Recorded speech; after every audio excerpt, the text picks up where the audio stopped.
día del agradecimiento, de agradecer. El 11 de enero es el Día Internacional del Agradecimiento. Vos querés triunfar en la vida, querés que la vida te bendiga, sea el ser supremo que creas, Yahvé, Jehová, Jesús, no sé, tenés que ser agradecido. Te despertás, gracias por un día nuevo, gracias por todo, no sabes cómo te abre las puertas. El ser agradecido. Absolutamente cierto, en todo. La gratitud sería, o el ser agradecido. Sí, No, la gratitud. La gratitud.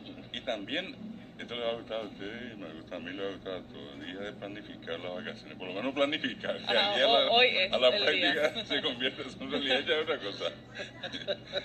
Y también es el Día Internacional de la Paridad en el Trabajo. Dice que sobre todo por el tema digamos, de la Equidad salarial. Salarial, exactamente, a eso se refiere. Por ejemplo, un día como hoy nacía un prócer de la independencia de nuestro país. Perdón, el fallecimiento, dije el nacimiento.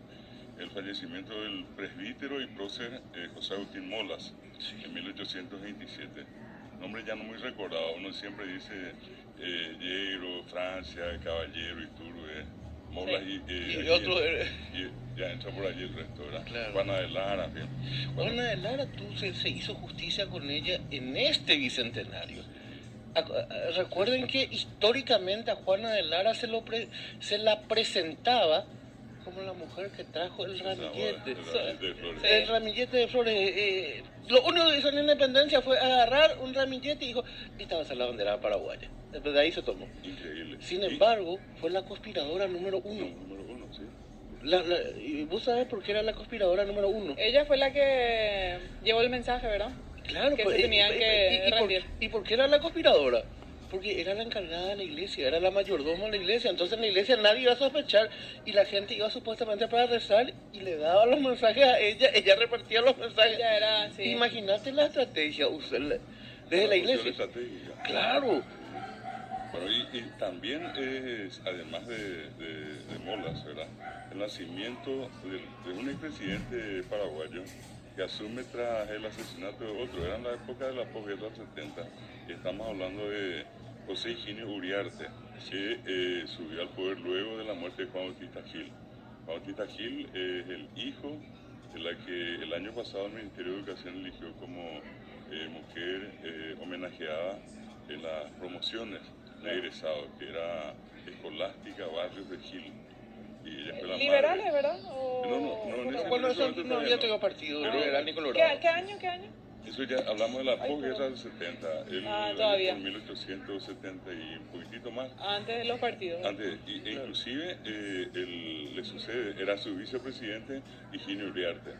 Y cuando lo asesinan a Gil, sube al poder. Y cuenta nomás allí que en un año prácticamente de gobierno él comenzó a cortar cabezas de todos aquellos que en algún momento conspiraron contra el presidente, asesinado, en este caso magnicidio en su momento. Otro también destacadísimo, tremendo, nacimiento también del militar y expresidente de la República, Higinio Morínigo, en un día como hoy, 1897. Otra mujer fuera de serie, cuántos proyectos, cuántas acciones, libros, en fin, y darle flores de zarza. Historiadora, docente, escritora, activista social. Ella nació en un día como hoy, en 1918. También, otro dato interesante, vamos a encontrar acá a, un segundito, a ver un poco, acá le tengo. Hoy está de cumpleaños Alejandro Pérez Mazó, el ingeniero, artista, poeta, un gran trabajador. ¿No es Alejandro Méndez? Alejandro Méndez Mazó. Méndez Mazó, sí. Y también un día como hoy nacía otra persona tan vinculada a los medios de comunicación, por mucho tiempo fue el vocero, o sea, el que hablaba en los actos públicos, que fue Fermín Espínola, que hace poco tiempo falleció. Hace poquito falleció, sí. Y otro dato interesante, Pablo Alborno, fallecía en un día como hoy, en el año 1958. También un día como hoy, acá les cuento un dato muy interesante, acá está. El fallecimiento de la investigadora, literata, periodista y escritora española paraguaya Josefina Pla. Ah, Eso fue en sí. 1999. Ah, ya la recordamos. Sí. Josefina y sus gatos. Ahí Sobre está. Estados Unidos. Ahí está. Sí, sí. Hablando de gatos, que vos tenés también la misma Sí, edad.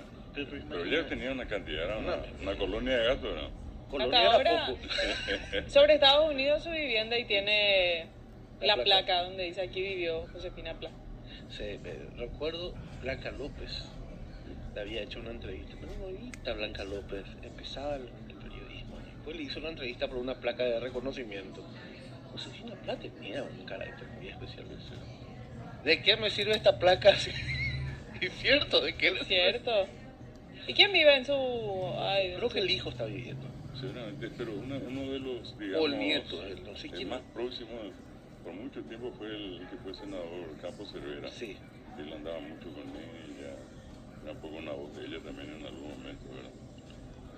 Pero una personalidad fuera de serie. Hay un libro, o sea, creo que 3 tomos, 4 tomos de Josefina Pla, el teatro en el Paraguay, ¿verdad? 4 siglos de teatro en el Paraguay. Trabajo único, extraordinario, entre muchos otros, ¿verdad? Que yo recuerdo. todo eso 11 de enero. 11 Entonces de las enero, sí. efemérides